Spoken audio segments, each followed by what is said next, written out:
नमस्कार दोस्तों, United states of America के अंदर इलेक्शन का महीना पास आ चुका है, जिस दौरान में आरोप प्रत्यारोप, नए क्लेम्स और नए नए वादे यूएस के मार्केट के अंदर उतर रहे हैं। इस बीच में एलन मस्क बहुत एक्टिव है और इन्होंने एक इलेक्शन कैंपेन के अंदर कहा कि यूएस के अंदर फाइनेंशियल इमरजेंसी आ चुकी है, क्योंकि सरकार के ऊपर जो ओवरऑल डेब्ट है वो लगभग 36 ट्रिलियन डॉलर क्रॉस कर चुका है। और ये यहीं पे नहीं रुके, ये उस इलेक्शन कैंपेन के बाद घर गए, इन्होंने अपना फोन उठाया और ट्वीट किया, जहां पर इन्होंने कहा कि यूएस के अंदर जो टोटल इंटरेस्ट पे किया जाता है ना, वो सरकार के टोटल रेवेन्यू का लगभग 23% है। इवन सरकार जो टोटल डिफेंस में खर्चा करती है उससे ज्यादा ब्याज को चुकाने में चले जाता है।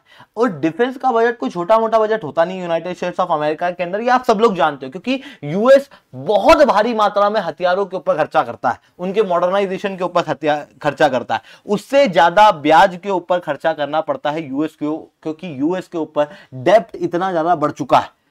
ये एलन मस्क ने ही नहीं कहा है, इसके पहले आईएमएफ ने भी इसी तरीके की बात की है। आईएमएफ ने भी कहा है कि यूएस को वो समय आ चुका है जब अपनी इकोनॉमी का ध्यान रखना जरूरी है और डेब्ट को कंट्रोल करना जरूरी है, खर्चे को कंट्रोल करना जरूरी है, क्योंकि यूएस के ऊपर जो टोटल डेब्ट है वो लगभग 36 ट्रिलियन डॉलर के आसपास का आपको देखने को मिलेगा, जबकि यूएस की टोटल जीडीपी केवल 29 ट्रिलियन डॉलर है, जो क्लियरली दर्शाता है कि यूएस की जितनी इनकम नहीं है उससे ज्यादा यूएस का लोन है। जिसके बाद यूएस की स्थिति किस तरीके की होगी, देखो आप इमेजिन करो कि आपने एक कार खरीदी, जिस कार का आप ब्याज हर साल 2 लाख रुपए चुकाते हो, जबकि आपकी इनकम केवल 1.8 लाख है।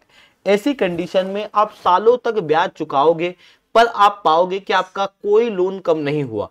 सिमिलर सिचुएशन यूएस के ऊपर भी देखने को मिल रही है। यूएस का लोन कम नहीं हो रहा, उल्टा बढ़ता जा रहा है। हर 100 दिन के अंदर यूएस के ऊपर 1 ट्रिलियन डॉलर का लोन और बढ़ जाता है, जिसके बाद यूएस की स्थिति डेब्ट ओवरहैंग की स्थिति होते हुए दिखाई दे रही है, जिसकी वजह से केवल यूएस की अर्थव्यवस्था पे नहीं बल्कि ग्लोबल अर्थव्यवस्था के ऊपर असर पड़ता हुआ दिखाई देगा। आने वाले समय में किस तरीके से होगा उसे मैं शुभेंद्र सिंह चौहान डिटेल में आप लोगों के साथ में चर्चा करूंगा। बट उसके पहले आप लोग मेरे साथ में एसआरसी 10 टेलीग्राम ग्रुप के ऊपर जुड़ सकते हो। मेरे क्लास की अपडेट, पीपीटी, पीडीएफ सब कुछ आपको मिल जाएगी। यूपीएससी सीएससी की तैयारी करना है, इंडिया के टॉप एजुकेटर से ऑफलाइन क्लास के अंदर पढ़ना है, आप लोगों के पास में अच्छा मौका है। अनअकैडमी अब केवल ऑनलाइन नहीं रहा है, अनअकैडमी अब ऑफलाइन भी आ चुका है। ऑलरेडी दिल्ली के करोलबाग, मुखर्जी नगर, प्रयागराज के सिविल लाइन, बिहार के पटना के अंदर हमारे सेंटर्स खोले जा चुके हैं, जहां पर इंडिया के ये टॉप एजुकेटर्स आप लोगों को ऑफलाइन क्लास के अंदर पढ़ाएंगे, जिनके द्वारा कंप्रिहेंसिव यूपीएससी सीएससी की तैयारी कराई जाएगी, प्रीलिम से लेके इंटरव्यू तक, वो भी सबसे कम रेट के अंदर। अनअकैडमी ऑलरेडी ऑफलाइन के अंदर सबसे कम रेट में अभी तक आपको पढ़ाता था। मतलब आप ऑफलाइन के मार्केट के अंदर किसी भी अच्छी कोचिंग में जाओगे, आप 1.50 तक का पेमेंट करोगे, बट अनअकैडमी अपने ऑफलाइन सेंटर के अंदर जीएस का कोर्स केवल 1 लाख के आसपास में चला रहा था। अब एक नया ऑफर आप लोगों के लिए आया है, ताकि आप की जो यूपीएससी की तैयारी है वो और अफोर्डेबल हो। त्योहारों के समय के अंदर अगर आप अनअकैडमी की ऑफलाइन क्लासेस ज्वाइन करते हो, यानी कि 4 नवंबर के पहले आप अनअकैडमी की ऑफलाइन क्लासेस ज्वाइन करते हो, तो आपको ये ऑफलाइन क्लासेस केवल 59,999 के अंदर मिलेगी, यानी कि सीधे आधे रेट के अंदर मिलेगी। आपको अपनी सीट जो है वो पहले से बुक करानी पड़ेगी, क्योंकि यहाँ पर लिमिटेड सीट्स अवेलेबल है। अब आप कहोगे सर त्यौहार के समय पर हम घर पर रहें या वहाँ सीट बुक कराने जाएँ, और अगर हम सीट बुक कराने नहीं जाते हैं तो हमारा 50-60 हज़ार रुपये का नुकसान हो जाएगा। तो आप एक और तरीका अपना सकते हो। यहाँ पर मैंने एक फ़ोन नंबर दिया हुआ है, इस नंबर पे कॉल करो, अपनी सीट बुक करा लो, फिर उसके बाद में आप इनरोल कर लेना ऑफलाइन जाके। चलिए दोस्तों, समझने का प्रयास करते हैं यहाँ पे हुआ क्या है। देखो, यूनाइटेड स्टेट्स ऑफ अमेरिका के ऊपर जो डेब्ट है वो बहुत ज़्यादा बढ़ चुका है, जिसके कारण से फाइनेंशियल इमरजेंसी की सिचुएशन यूएस के अंदर बन रही है। बट बात आती है यूएस के अंदर ये स्थिति उभर के आई कैसे। देखो, यूएस के अंदर क्या होता है कि जब भी कोई सा क्राइसिस का समय आता है, उस समय पे आप देखोगे तो लोन काफी ज्यादा बढ़ जाते हैं। वर्ल्ड वॉर 2 के समय पर जब यूएस को खूब खर्चा करना पड़ा था, तब यूएस का जितना लोन था उतना लोन अभी कोविड-19 और 2008 के इकोनॉमिक क्राइसिस के बाद देखने को मिल रहा है। कोविड-19 के बाद तो और खर्चा बढ़ चुका है, क्योंकि इकोनॉमी को रिकवर करने के लिए यूएस सरकार को बहुत खर्चा करना पड़ रहा है, जबकि यूएस सरकार की इतनी इनकम नहीं है, जिसकी वजह से, और इवन उनकी जो जीडीपी की ग्रोथ है वो जब दूसरा विश्व युद्ध था उसके बाद आप देख सकते हो कि इन्होंने वापस से अपने डेब्ट को कम कर लिया था, क्योंकि यहाँ पर ना यूएस की इनकम बढ़ गई थी। क्योंकि यूएस एक सुपर पावर बन के उभर के आ रहा था, क्योंकि यूएस का वो बूम पीरियड था। बट अब यूएस का डिक्लाइन पीरियड है, जहां पर यूएस की इनकम बहुत नहीं बढ़ रही, बट यूएस का डेप्ट बहुत बढ़ रहा है, जिसके कारण से यूएस की इकोनॉमी को बड़े रिपरकेशन इसकी वजह से देखने को मिलेंगे। यानी कि कोविड-19 और 2008 का जो इकोनॉमिक क्राइसिस रहा, वो यूएस के अंदर इस लोन को बढ़ाने में काफी खतरनाक रहा। इसके अलावा देखो, पॉपुलिस्ट पॉलिसी आपको केवल इंडिया में देखने को नहीं मिलेगी, जिसे हम रेवड़ी कल्चर कहते हैं, वो आपको यूएस के अंदर भी देखने को मिलेगा, जिसके कारण से इलेक्शन के समय पे यूएस के ऊपर डेप्ट और ज्यादा बढ़ जाता है। आप क्लियरली यहाँ पर देख सकते हो, जिसकी वजह से यूएस की इकोनॉमी के ऊपर और खतरा बनता हुआ दिखाई दे रहा है।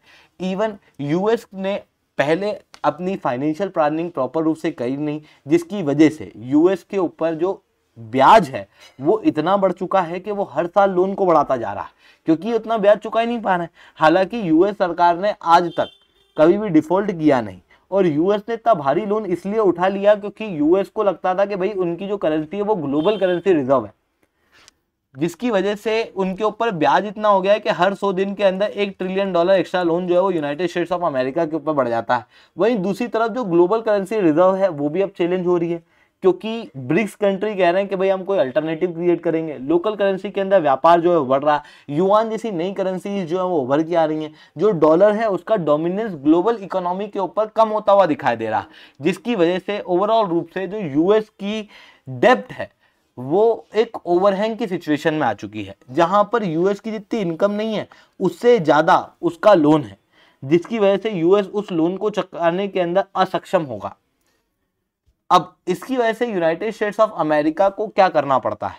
देखो, जनरली क्या होता है, यूएस के अंदर ना एक डेप्ट सीलिंग होती है कि इससे ज्यादा लोन सरकार नहीं ले सकती, ये डिसाइड करती है कांग्रेस। बट हर साल सरकार के द्वारा कांग्रेस को ये कहना पड़ता है कि भाई थोड़ी सी सीलिंग और बढ़ा दो, क्योंकि जो पुराना पैसा था वो तो हमने सब खर्चा कर दिया और हमको और लोन लेना पड़ा। जब भी कांग्रेस के अंदर इस तरीके की बात आती है, डेमोक्रेट और रिपब्लिक एक दूसरे के अगेंस्ट खड़े हो जाते हैं और कहते हैं कि भाई हम इस तरीके की चीज नहीं करेंगे, हम सीलिंग नहीं बढ़ाएंगे, सरकार को प्रॉपर रूप से लोन को मैनेज करना चाहिए, ये करना चाहिए, वो करना चाहिए। बट कोई भी पार्टी सरकार में हो वो करती वही है। At the end of the day दोनों ही पार्टियों के द्वारा यूनाइटेड स्टेट्स ऑफ अमेरिका के अंदर सरकार को चलाने के लिए डेप्ट लेने के अलावा और कोई ऑप्शन दिखाई देता नहीं, क्योंकि मैक्सिमम चीजें जहां से पैसा सरकार क्रिएट कर सकती है वो यूनाइटेड स्टेट्स ऑफ अमेरिका के अंदर प्राइवेटली ओन है।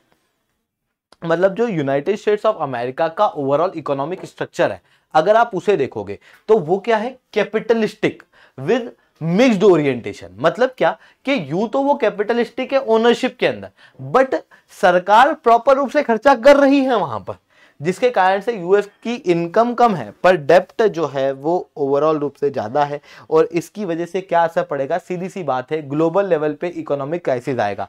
आप इतिहास उठा के देख लो, आपने इस चीज को पाया ही होगा कि यूनाइटेड स्टेट्स ऑफ अमेरिका के अंदर जब भी इकोनॉमिक क्राइसिस आता है उसका असर ग्लोबल इकोनॉमी के ऊपर पड़ता ही है, और उसकी वजह से ग्लोबल इकोनॉमिक क्राइसिस देखने को मिलता है। आप चाहे 2008 का केस ले लो, आप चाहे 1930 का केस ले लो, हर केस में सेम ही सिचुएशन दिखाई देती है, और वही सिचुएशन आने वाले समय में हम लोगों को देखने को मिलेगी। इसी कारण से यूनाइटेड स्टेट्स ऑफ अमेरिका का डेप्ट का बढ़ना केवल यूएस के लिए कंसर्न नहीं है, बल्कि पूरी ग्लोबल इकोनॉमी के लिए कंसर्न है। दूसरा, यूनाइटेड स्टेट्स ऑफ अमेरिका अगर डिफॉल्ट करने की स्थिति पे आ जाता है इन लोन को लेके, तो फिर यूनाइटेड स्टेट्स ऑफ अमेरिका की क्रेडिट रेटिंग गिरेगी, उनका डॉलर गिरेगा, और फिर उसकी वजह से एक नया ग्लोबल ऑर्डर क्रिएट होगा, जिसके अंदर या तो, क्योंकि अभी तो मल्टीपोलर वर्ल्ड हम लोगों को दिखाई दे रहा है, ये मल्टीपोलर वर्ल्ड या तो और स्ट्रांग हो जाएगा, या फिर चाइना जैसे देश जो है वो ग्लोबल इकोनॉमी को डोमिनेट कर जाएंगे, जो कि भारत के लिए बेनिफिशियल नहीं होगा,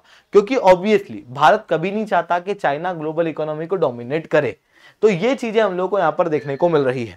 बट भारत की अर्थव्यवस्था क्या चाइना को टारगेट कर सकती है, क्या उनको टैकल कर सकती है, भारत क्या ग्लोबल इकोनॉमिक पावर बन सकता है? बन सकता है, बट वो नियर फ्यूचर में नहीं है, वो लंबे समय में। हम 2050 तक हमारी इकोनॉमी को इस लेवल पे ले जा सकते हैं कि भाई हम चाइना को काउंटर करें, बट आज के समय पे देखें तो अगले 20 साल तक फिर हमको चाइना को झेलना पड़ेगा, जो कि यूएस से और बुरा है। तो ऐसी कंडीशन में यूनाइटेड स्टेट्स ऑफ अमेरिका की इकोनॉमी का सस्टेन करना भारत के लिए भी बहुत ज्यादा जरूरी है और यूएस सरकार को अपने डेप्ट को प्रॉपर मैनेज करना बहुत ज्यादा जरूरी है। आई होप ये सारी बातें आपको समझ में आई होंगी। लेक्चर अच्छा लगा हो तो लाइक करना, लेक्चर बहुत अच्छा लगा हो नीचे साथ रिटर्न कमेंट करना। अगर आपको यूपीएससी सीएससी की तैयारी करना है, इंडिया के टॉप एजुकेटर से ऑफलाइन क्लास के अंदर पढ़ना है, तो दोस्तों अनअकैडमी अब केवल ऑनलाइन नहीं रहा है, अनअकैडमी अब ऑफलाइन भी आ चुका है। दिल्ली के करोल बाग, मुखर्जी के अंदर, प्रयागराज के सिविल लाइंस और बिहार के पटना के अंदर हमारे सेंटर्स खोले जा चुके हैं। अगर आपको हमारा सेंटर देखना है ना तो एक काम करो, इस वीडियो को एंड तक देखो, आपको ना सारी जानकारी पता लगेगी हमारे सेंटर के बारे में।